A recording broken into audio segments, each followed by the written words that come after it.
Quel est le titre de votre histoire, Pierre? Un procès sans queue ni tête. Très bien, très drôle. Allez, on y va.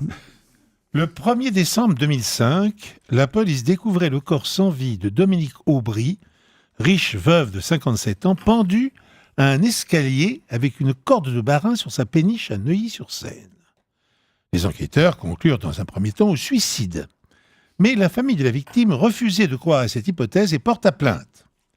Si Dominique Aubry souffrait effectivement de dépression depuis le décès de son mari, un célèbre collectionneur d'art, d'une crise cardiaque en janvier 2005, la partie civile soupçonnait Franck Renard-Payen, 45 ans, et son ami Olivier Eustache, 43 ans, d'avoir assassiné la veuve et d'avoir ensuite maquillé le meurtre en suicide.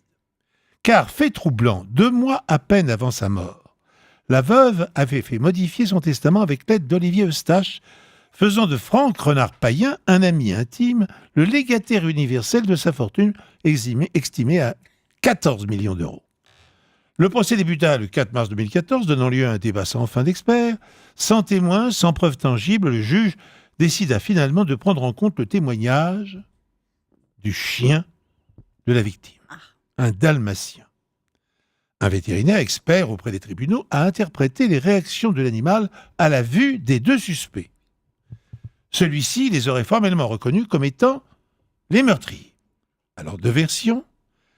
L'expert s'est basé essentiellement sur les mouvements de la queue du chien. 2e version. L'expert s'est basé essentiellement sur les mouvements de la mâchoire du chien. Ah oui, quand même. Là, c'est... c'est c'est où la tête Mâchoire ou ou queue, quoi. Ouais. Ah bah exactement, Ouais, c'est c'est ça, la tête. Et la tête, et la tête, et la queue, et la queue. Ah Alouette. Allez, Merci Pierre. à l'ouest. Ah oui, exactement. Alors, Constance, à votre avis, quelle est la bonne fin? Est-ce que vous voulez l'avis? La queue. La queue, bah, calmez-vous s'il vous plaît, Constance, hein, merci. Pierre Bellemare. Ben vous avez raison, madame. Eh ben bravo, Constance.